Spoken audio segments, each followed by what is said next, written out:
have officially been a YouTuber for 1 month, and here's how it's going.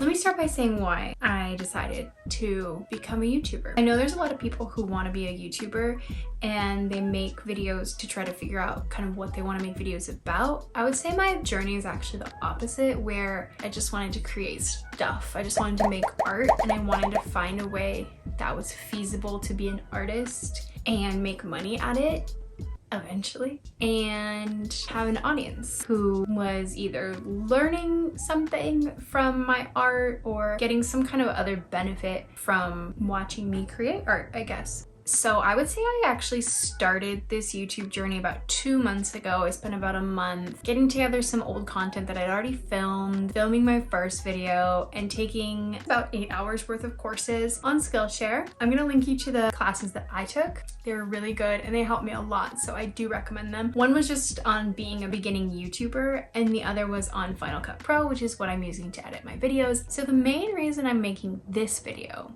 is because in that class that I took from Ali, one of the things that he said that really resonated with me is the first 50 videos are for you, the next 50 videos are for your audience. In the first 50 videos, you're just making content, you're not worrying about engagement, you're not even really worrying about a niche or anything, you're just getting content out into the world so you can practice the skill of making videos. And in those 50 videos, you'll kind of see how you feel and if you even like it. But what I really underestimated was the time involved in editing these videos. Now, could I be spending less time?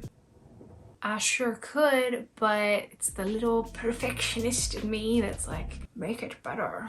But anyways, I really went into this with open eyes, knowing that I was probably not going to see any kind of success on YouTube for the first 1 to 2 years.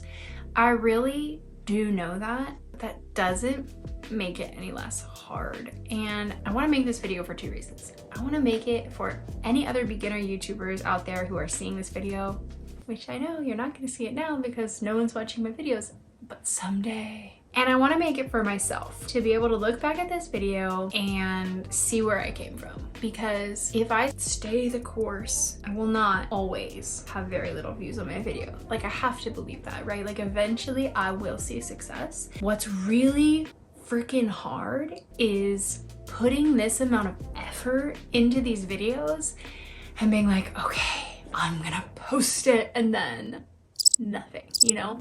Even though I knew it going in, like, okay, no one's gonna watch these, it's fine, it's fine. When you do spend 20 plus hours editing something, it's hard that nobody's watching it. And the main reason I want to make this video is because I like looking to other YouTubers as examples of where they came from and where they are now. So what I've been doing is going to some of my favorite YouTubers' channels and clicking oldest, so I can see their oldest videos, and kind of watching where they started. And their quality, I mean, almost every single YouTuber that I've watched, oldest to newest, has improved dramatically. There's like 1 or 2 that I've seen and was like, oh, your first videos were pretty dang good. Like, you clearly either already had some editing experience or you worked very hard before you posted your first YouTube video to make sure it was very high quality. But almost everyone has a dramatic evolution.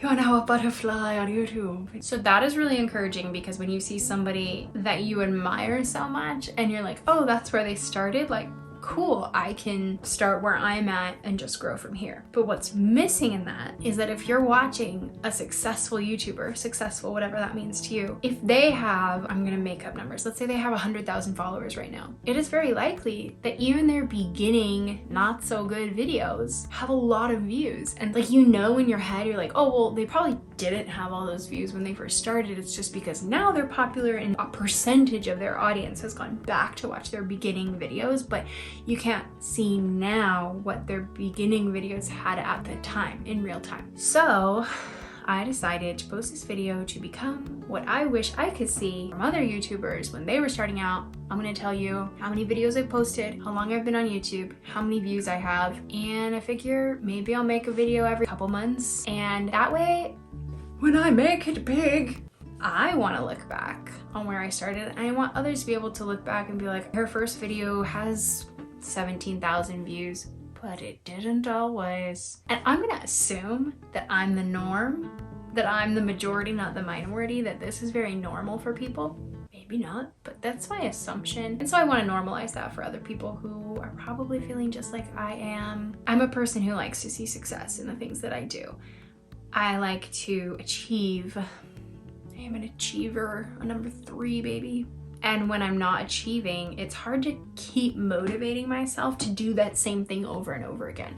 I could do something and fail at it and be like, moving on, not doing that again, but to keep seeing what feels like failure at the time, it's very hard to then be like, okay, I posted this video today, no one has watched it, let me go spend 6 hours on my next video. And yeah, I just think this is probably a universally hard thing. Even if we know like you're not gonna see success right now, it's hard to be in it and to go through it. And I just want to say to anybody out there feeling the same way, you are not alone, and go out on a limb and say, this is the normal way to feel, and these are the normal amount of views to be getting starting out on YouTube. So, in light of transparency, I have posted 3 full-length videos, and here are my views right now. So my first video has 263 views. My second video has 59 views. And my third video, which I posted 1 day ago, has 39 views. My first one was 3 weeks ago because my first few videos were shorts. So 3 weeks ago I posted a full-length video, 2 weeks ago I posted a full-length video, and then it took me 2 weeks to post the next one. Because that one took me probably 24 to 30 hours to edit. Too long. I'm about ready to edit my 4th video, not including this one, and the amount of content I have is like so much. It's gonna take me a really long time, so hence like finding that motivation to keep going is tough. But I'm gonna do it. I am gonna do it. And then I have posted 12 shorts in the last month. I posted my first short a month ago, and the first one got 521 views. I would say that's pretty average for me, is right around 500. My most popular short was the 3rd one that I posted, which was also a month ago, and it got 3,500. I posted one 2 days ago that got 3,200, and the short that has the least amount of views has 39 views. Pretty sure I was penalized on that one. I think I like deleted it because I messed up on something and reposted it, and I was like, shouldn't have done that. I think I triggered something in the algorithm. The last thing I want to say today is that I want to start out early here on YouTube, not being afraid of people who are in my niche, who are my competitors. I mean, like, I'm not their competitor right now, as we can see, but like, I just think it's really important to build other creators up instead of tearing them down or being afraid to say like, oh, this channel's great, go check them out, and being afraid that like, okay, now I'm gonna lose viewers because they're not gonna watch my channel, they're gonna watch these other channels. So anyways, Puppet Nerd. That is the first channel that I watched on YouTube that really got me hooked on YouTube and made me realize the possibilities of YouTube in terms of being able to learn so much. Like, there's so much knowledge from other creators out there on the internet, on YouTube. And so I just wanted to spotlight this creator and say, if you're interested in puppets, if you're interested in making things at all, go check out Adam Krutinger on YouTube as Puppet Nerd. His videos are amazing, definitely check him out. And it was through watching channels like his, Nerd Forge, Rachel Maxey, Wicked Makers, that I realized there is a career to be had by people making the type of content I was already making, but posting it on YouTube. And that's how I even realized like, I could do this if I want to, and I do want to. And it took me probably 2 years of contemplation trying to decide if I could do it, would do it. And I'm just so thankful for the creators out there who've kind of paved the way for the next round of creators and makers. And yeah, I just want to express my gratitude to you. And anyway, longer video than I intended to make. This was supposed to be short and brief, but I'm not that kind. 1 month down, many more to come. And if you have watched this video, I thank you from the bottom of my heart. and here's to more. Bye.